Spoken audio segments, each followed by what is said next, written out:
Hi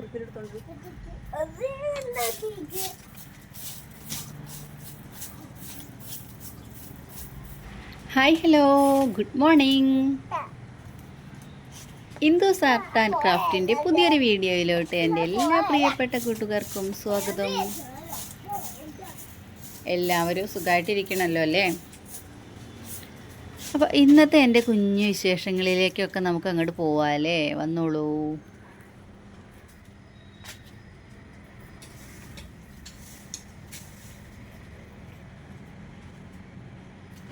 അപ്പോൾ കുറച്ചൊരു വൈകുന്നേരത്തെ വിശേഷങ്ങൾ, ഈവനിങ് വ്ളോഗും ആയിട്ടാണ് ഇന്ന് ഞാൻ വന്നിട്ടുള്ളത് കേട്ടോ. കുഞ്ഞു കുഞ്ഞു വിശേഷങ്ങൾ മാത്രമേ എനിക്ക് പങ്കുവയ്ക്കാനുള്ളൂ കേട്ടോ. അപ്പോൾ അതേ നമ്മൾ വൈകുന്നേരം പതിവ് പോലെ തന്നെ നമ്മൾ മുറ്റത്തേക്ക് ഇറങ്ങിയിട്ടുണ്ട് കേട്ടോ. അപ്പോൾ ഇന്നത്തെ എൻ്റെ വീഡിയോ നിങ്ങൾക്ക് ഇഷ്ടപ്പെടില്ല എന്നുള്ളത് അറിയില്ല. ഇഷ്ടപ്പെട്ടാലും ഒന്ന് ലൈക്ക് ചെയ്യാൻ മറക്കണ്ട കേട്ടോ. പിന്നെ നിങ്ങൾക്ക് എന്തെങ്കിലും അഭിപ്രായങ്ങൾ പറയാനുണ്ട് എന്നുണ്ടെങ്കിൽ ഒന്ന് കമൻ്റായിട്ട് രേഖപ്പെടുത്തണേ. അപ്പോൾ അതേ നമ്മൾ അടിച്ചു വരാൻ വേണ്ടിയിട്ട് ഇറങ്ങിയതായിരുന്നു കേട്ടോ. അപ്പോൾ നമ്മൾ ടാങ്ക് നിൽക്കുന്ന ആ ഒരു സംഭവം ഉണ്ടല്ലേ, അതും ആദ്യം ഒരു ടാങ്കായിരുന്നു കേട്ടോ. സിമെൻറ്റ് കൊണ്ട് ഉണ്ടാക്കുന്ന ടാങ്കില്ലേ, അതായിരുന്നു കേട്ടോ. അതിൽ വെള്ളം നിറച്ച് വെക്കുന്ന ടാങ്ക് ഉണ്ടല്ലോ, ആ ഒരു ടാങ്കായിരുന്നു അത് കേട്ടോ. അങ്ങനെ അതിൽ വെള്ളം നിറച്ച് വെക്കാറുണ്ടായിരുന്നു പണ്ട്. ഇപ്പോൾ ഈ വാട്ടർ ടാങ്ക് വെക്കാൻ വേണ്ടിയിട്ട്, പ്ലാസ്റ്റിക്കിൻ്റെ ടാങ്ക് വെക്കാൻ വേണ്ടിയിട്ട് അതിൻ്റെ ഉള്ളിൽ ഫുള്ള് മണ്ണ് നിറച്ച് അങ്ങനെ റെഡിയാക്കിയതിന് ശേഷമാണ് ഈ ടാങ്ക് അതിൻ്റെ മുകളിൽ വെച്ചിട്ടുള്ളത്. അപ്പോൾ അവിടെ ഇങ്ങനെ നമ്മൾ എന്താ പറയുക, ടാങ്ക് നിറയുന്ന, മോട്ടർ അടിച്ച് വെള്ളം നിറയുന്ന ആ ഒരു ടൈമിൽ വെള്ളം നിറഞ്ഞ് പുറത്തേക്ക് പോകുമ്പോൾ അതങ്ങനെ ഒഴുകി ആ ടാങ്കിൻ്റെ മുകളിൽ കൂടെ ഒക്കെ വീണിട്ടാണ് അവിടെ ഇങ്ങനെ പുല്ലൊക്കെ ഇങ്ങനെ ഫുൾ ടൈം മുളച്ചുകൊണ്ടിരിക്കുന്നത് കേട്ടോ. പച്ചപ്പ് നിറഞ്ഞ പുല്ല് അവിടെ ഇരിക്കുന്നത് അതുകൊണ്ടാണ്. അപ്പോൾ അങ്ങനെ അതൊക്കെ ഒന്ന് പറിക്കാനുണ്ടായിരുന്നു കേട്ടോ. അപ്പോൾ അത് നമ്മൾ പറിക്കുന്ന ആ ഒരു ടൈമിൽ അതിൻ്റെ സിമെൻറ്റും കൂടെ അങ്ങോട്ട് അടർന്ന് പോരും. അങ്ങനെയാണ് അത് അത്രയും പോന്നിട്ടുള്ളത് കേട്ടോ. അപ്പം പിന്നെ നമ്മൾ മഴക്കാലം കഴിഞ്ഞ് വേനൽക്കാലം ആവുന്ന ആ ഒരു ടൈമിൽ അതിൻ്റെ പൂപ്പലൊക്കെ ഉണ്ടാവില്ലേ, കട്ടിയുള്ള പായൽ, അതൊക്കെ ഇങ്ങനെ ചിരണ്ടി കളയുന്ന ആ ഒരു ടൈമിലൊക്കെ അതിങ്ങനെ അടർന്ന് വീഴുവേ. അപ്പോൾ അതൊക്കെ ഒന്ന് പറിക്കാനുണ്ടായിരുന്നു. അങ്ങനെ അതൊക്കെ ഒന്ന് പറിച്ചെടുത്തു. പിന്നെ നമുക്ക് കുറേ അടിച്ച് വാരിയിട്ട് കത്തിക്കാനുണ്ടായിരുന്നു.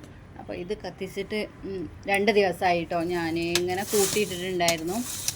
കത്തിക്കുന്ന ആ ഒരു ടൈമിൽ മനു വരും. മനു വന്നിട്ടുണ്ട് എന്നുണ്ടെങ്കിൽ പിന്നെ ഇവിടെ ആകെ ജഗ പുകയായിരിക്കും കേട്ടോ. അതിൻ്റെ വെണ്ണീരൊക്കെ ഇങ്ങോട്ട് പറത്തി അതുപോലെ കണ്ട സ്ഥലത്ത് കൂടി തോന്നിയ സ്ഥലത്ത് കൂടി ഒക്കെ തീയിടും കേട്ടോ. അങ്ങനെയാണ്. അപ്പോൾ അതുകൊണ്ട് അതില്ലാണ്ടിരിക്കാൻ വേണ്ടിയിട്ട് അവൻ കാണാതെ ഇങ്ങനെ ഇറങ്ങിയതാണ് കേട്ടോ. കത്തിക്കുന്ന കാര്യമൊന്നും പറയുന്നില്ല. പക്ഷേ ഈ അപ്പൂസ് പാകം അതൊക്കെ കൊളാക്കി തരും. അവനിപ്പോൾ അറിയിക്കും മനുവിനെ ഞാനിത് കത്തിക്കുന്നുണ്ട് എന്നുള്ളത്. അപ്പോൾ അങ്ങനെ അതൊക്കെ ഒന്ന് കത്തിക്കുന്നുണ്ട് കേട്ടോ. അപ്പോൾ അതിൻ്റെ ഇടയ്ക്ക് ഞാൻ ഇനിയിപ്പോൾ ഈ സ്ഥലം അങ്ങനെ മാറ്റിയിട്ട് കത്തിച്ച് കൊടുക്കുന്നുണ്ട്. അപ്പോൾ ബാക്കിയുള്ള സ്ഥലത്തൊക്കെ ഇങ്ങനെ വെണ്ണീര് നിറഞ്ഞിട്ടുണ്ട്. പിന്നെ നമ്മളിങ്ങനെ അടിച്ച് വാരി കൂട്ടുകയല്ലേ, ആ ഒരു അടിച്ച് വാരി അങ്ങനെ കൂട്ടുന്ന സമയത്ത് അവിടെ ഇങ്ങനെ മണ്ണ് പൊന്തി പൊന്തി പൊന്തി വന്നിട്ട് അവിടെ ഇങ്ങനെ കൂന പോലെ നിൽക്കുന്നുണ്ട് കേട്ടോ.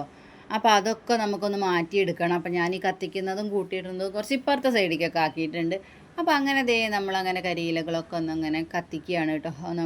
ഒരുപാട് അങ്ങോട്ട് കത്തിപ്പോയിട്ടുണ്ടെന്നുണ്ടെങ്കിൽ ആ ചുമരിൻ്റെ അത് കൂടെയൊക്കെ കത്തിപ്പോകും കേട്ടോ. ഒക്കെ ഉണങ്ങി നിൽക്കണ പുല്ലുകളാണേ. അപ്പോൾ അതൊക്കെ അങ്ങോട്ട് കത്തിപ്പോയിട്ട് മുകളിലേക്ക് തീ പിടിച്ചിട്ടുണ്ടെന്നുണ്ടെങ്കിൽ നമുക്ക് പിടിച്ചാൽ കിട്ടില്ല. അപ്പോൾ അതുകൊണ്ട് കുറച്ച് കത്തിച്ചെടുക്കണത് കേട്ടോ. അപ്പോൾ അത് പുകയാനൊക്കെ തുടങ്ങിയിട്ടുണ്ട്. പിന്നെ ഇന്ന് വീണ ഇലയൊക്കെ ആണെങ്കിൽ പച്ച ഇലയായിട്ടാണ് നിൽക്കുന്നത് കേട്ടോ. അപ്പോൾ അതും കൂടെ ഉള്ളതുകൊണ്ടാണ് ഇങ്ങനെ പുകയുന്നത്. അപ്പോൾ ഏതായാലും അതൊക്കെ അവിടെ ഇങ്ങനെ കത്തട്ടെ.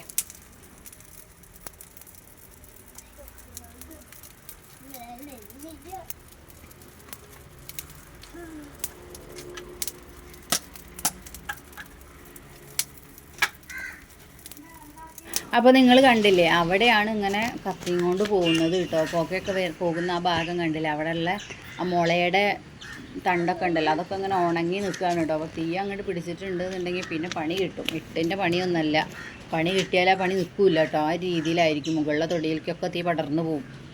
അപ്പോൾ അതുകൊണ്ട് പേടിച്ചാണ് ഞാൻ കത്തിക്കണത് തന്നെ. അപ്പോൾ അങ്ങനെ കത്തിക്കലൊക്കെ കഴിഞ്ഞു. പിന്നെ നമുക്ക് എന്താണ് ഈ ഭാഗമൊക്കെ ഒന്ന് അടിച്ച് വരണമെങ്കിൽ ആദ്യം തുണിയൊക്കെ ഒന്ന് മാറ്റിയിട്ട് വേണം.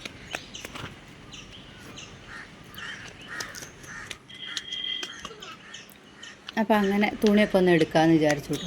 പിന്നെ ഞാൻ എന്ന് തുണി എടുക്കുകയാണെന്നുണ്ടെങ്കിൽ ഒരു തുണി ഇവിടെ എങ്ങനെയായാലും വീഴും. ഒരു തുണിക്ക് ഇവിടെ എങ്ങനെയായാലും വീഴേണ്ട ആവശ്യമുണ്ട് കേട്ടോ. അപ്പോൾ ഏതെങ്കിലും ഒന്നായിട്ട് ഇവിടെ വീഴലുണ്ടാകും. പിന്നെ ഇതിപ്പോൾ എന്നത്തെ വീഡിയോ കാണിക്കുന്നത്, ഇത് ശിവരാത്രിയുടെ അന്നത്തെ വീഡിയോ ആണ് കേട്ടോ. ശിവരാത്രിയുടെ അന്നത്തെ വൈകുന്നേരത്തെ വിശേഷമാണ് കാണിക്കുന്നത്. രാവിലെ നമ്മൾ പണികളൊക്കെ കഴിഞ്ഞു, അമ്പലത്തിലൊക്കെ പോയിട്ടുണ്ടായിരുന്നു കേട്ടോ. ഇവിടെ അടുത്ത് ശ്രീ ശങ്കരനാരായണ സ്വാമി ക്ഷേത്രം ഉണ്ട് കേട്ടോ. അവിടെ പോയിട്ടുണ്ടായിരുന്നു. രാവിലെ ഞാനും അപ്പൂസും മനുവും കൂടെയാണ് അമ്പലത്തിലൊക്കെ പോയി വന്നിട്ടുണ്ടായിരുന്നത്. ഏട്ടൻ വന്നിട്ടുണ്ടായിരുന്നില്ല കേട്ടോ, അവർ ഇവിടെ ഉണ്ടായിരുന്നില്ല, അവർ വർക്കിന് പോയതായിരുന്നു കേട്ടോ. പിന്നെ വൈകുന്നേരമാണ് അവിടെ പ്രോഗ്രാമുകൾ. അത്യാവശ്യം നല്ല തിരക്കൊക്കെ ഉണ്ടായിരുന്നു രാവിലെ കേട്ടോ, ഒരുപാട് തിരക്കൊന്നുമില്ല. പിന്നെ ഉണ്ടായിരുന്നത് വൈകുന്നേരം 7 മണി തൊട്ട് പ്രോഗ്രാമൊക്കെ നടക്കുന്നുണ്ട് കേട്ടോ. പുലർച്ചെ വരെ പ്രോഗ്രാം നടക്കുന്നുണ്ട്, ഡാൻസായിട്ടും പാട്ടായിട്ടും. അപ്പോൾ നമ്മൾ രാവിലെ പോയ ആ ഒരു ടൈമിൽ അവിടെ സ്റ്റേജൊക്കെ കെട്ടാനുള്ള മൈക്കും അതുപോലെ സ്റ്റേജിൻ്റെ അറേഞ്ച്മെൻറ്റ്സൊക്കെ നടന്നുകൊണ്ടിരിക്കുന്നുണ്ട്. അപ്പോൾ വൈകുന്നേരം പോവൽ നടക്കുമെന്നുള്ളത് എനിക്ക് അറിയുണ്ടായിരുന്നില്ല കേട്ടോ. അപ്പോൾ ഏട്ടൻ വരികയാണെന്നുണ്ടെങ്കിൽ പോകാമെന്ന് വിചാരിച്ചു. 7 മണിയൊക്കെ ആകുമ്പോഴാണ് പ്രോഗ്രാം തുടങ്ങുക. പിന്നെ ഏട്ടന് ആ ഒരു ടൈമിൽ എത്താൻ പറ്റിയിട്ടില്ലെങ്കിൽ ഞാൻ പോയാൽ തന്നെ ഇങ്ങോട്ട് വരുന്ന കാര്യമാണ് ബുദ്ധിമുട്ടാവുക കേട്ടോ. അപ്പോൾ അതുകൊണ്ട് എനിക്ക് പോകാൻ തോന്നിയില്ല, രാത്രി ആയതുകൊണ്ട്. പിന്നെ നമ്മൾ അവിടെ ഇങ്ങനെ ഇരുന്നിട്ടുണ്ടെന്നുണ്ടെങ്കിൽ സമയം പോണതും അറിയില്ല. നമ്മൾ വിചാരിച്ചതുപോലെ ഇങ്ങോട്ട് തിരിച്ചെത്താൻ പറ്റിയില്ലെങ്കിലോ എന്ന് വിചാരിച്ചിട്ടാണ് പിന്നെ ഞാൻ രാത്രി പോകാണ്ടിരുന്നത് കേട്ടോ.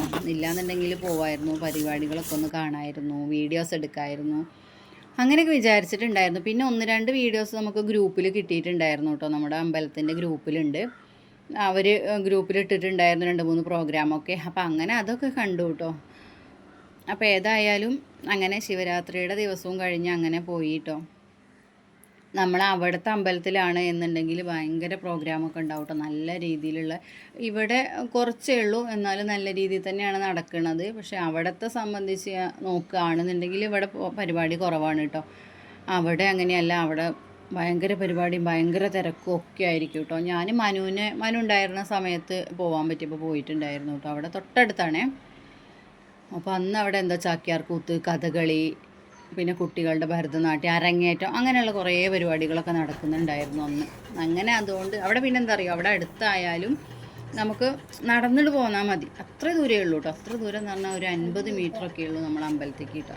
അത്ര ഏകദേശം അത്രയൊക്കെ പറയാം, 50-100 മീറ്റർ എന്നൊക്കെ പറയാം കേട്ടോ. അത്ര ദൂരം മാത്രമേ ഉള്ളൂ അവിടെ അമ്പലത്തേക്ക്. അപ്പോൾ അതുകൊണ്ട് തന്നെ നമുക്ക് രാത്രി ആയാലും പോരുന്നതിന് കുഴപ്പമില്ല. പിന്നെ അടുത്തുള്ള ആളുകളൊക്കെ അവിടെ അമ്പലത്തിലുണ്ടായിരിക്കും കേട്ടോ. രാവിലെയും വൈകുന്നേരമൊക്കെ അമ്പലത്തിൽ പോകുന്ന ആൾക്കാരാണ് അവിടെ ഉള്ളവരൊക്കെ കേട്ടോ.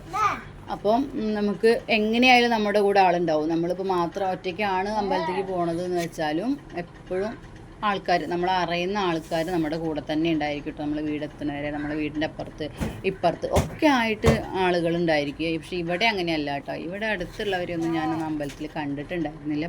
രാവിലെയും കണ്ടിട്ടുണ്ടായിരുന്നില്ല കേട്ടോ. അപ്പോൾ ഇനി വൈകുന്നേരം അവർ പോകുന്നുണ്ടോ, അവരെങ്ങനെയാണ് തിരിച്ച് വരിക, ഫുള്ള് പരിപാടികളും കഴിഞ്ഞിട്ടാണോ വരിക, അതിന് മുന്നേ വരുമോ, അങ്ങനെയുള്ളതൊന്നും നമുക്കറിയില്ലല്ലോ. അപ്പോൾ അതുകൊണ്ട് പിന്നെ നമ്മൾ പോയിട്ട് മറ്റുള്ളവരുണ്ടെങ്കിൽ തന്നെ അതൊരു ബുദ്ധിമുട്ടാവണ്ടല്ലോ, അങ്ങനെയൊക്കെ വിചാരിച്ചിട്ട് ഞാൻ പോയില്ല ഏതായാലും. അപ്പോൾ അങ്ങനെ അതൊക്കെ ഒന്ന് കഴിഞ്ഞു. പിന്നെ തുണി എടുക്കലൊക്കെ കഴിഞ്ഞു. തുണിയൊക്കെ അകത്ത് കൊണ്ടുവന്നിട്ടതിന് ശേഷം നമ്മൾ അവിടേക്ക് അടിച്ചു വാരി ക്ലീൻ ആക്കിയതിന് ശേഷമാണ് പിന്നെ അകത്തേക്ക് വന്നത്. അങ്ങനെ അകത്തേക്ക് വന്നു, ഇതേ തുണി മടക്കലും കാര്യങ്ങളൊക്കെ കഴിഞ്ഞു. പിന്നെ അടിച്ചു വാരലും തുടക്കലൊക്കെ ആയപ്പോഴേക്കും ഏകദേശം ഒരു 6 മണിയൊക്കെ ആയിട്ടുണ്ടായിരുന്നു കേട്ടോ. അപ്പോൾ അങ്ങനെ ആ ഒരു വിശേഷങ്ങളാണ് വൈകുന്നേരത്തത്. നമ്മൾ വൈകുന്നേരം 6 മണി വരെയുള്ള കുറച്ച് കാര്യങ്ങളാണ് പറയുന്നത് കേട്ടോ. അത് കഴിഞ്ഞാൽ പിന്നെ കുളിക്കലായി, വിളക്ക് കാണിക്കലായി, നാമജപിക്കലായി, പിന്നെ അവർ വായിക്കാനോ എന്തെങ്കിലുമൊക്കെ ഉണ്ടെന്നുണ്ടെങ്കിൽ അവരുടെ കൂടെ ഇരിക്കലായി. ഇങ്ങനെയൊക്കെയാണ് എൻ്റെ വൈകുന്നേരത്തെ കുറച്ച് കാര്യങ്ങളൊക്കെ പോകുന്നത് കേട്ടോ. വൈകുന്നേരം എന്തെങ്കിലും ഞാൻ തുടങ്ങുന്നുണ്ടെന്നുണ്ടെങ്കിൽ തന്നെ ഒരു 4 മണിക്കൊക്കെ ആയിരിക്കും തുടങ്ങുന്നത്. അത്ര വിശേഷങ്ങളൊക്കെ നമുക്ക് ഉണ്ടാവുള്ളൂ കേട്ടോ. അപ്പോൾ എന്നെ കഴിഞ്ഞ വീഡിയോയിൽ സപ്പോർട്ട് ചെയ്തിട്ടുള്ളതല്ലേ എൻ്റെ എല്ലാ കൂട്ടുകാർക്കും ഒത്തിരി നന്ദിയുണ്ട്. തുടർന്നും സപ്പോർട്ട് ചെയ്യുക. നാളെ നമ്മൾ പുതിയൊരു വീഡിയോ ആയിട്ട് വരാം. അതുവരെ ടാറ്റാ ബൈ.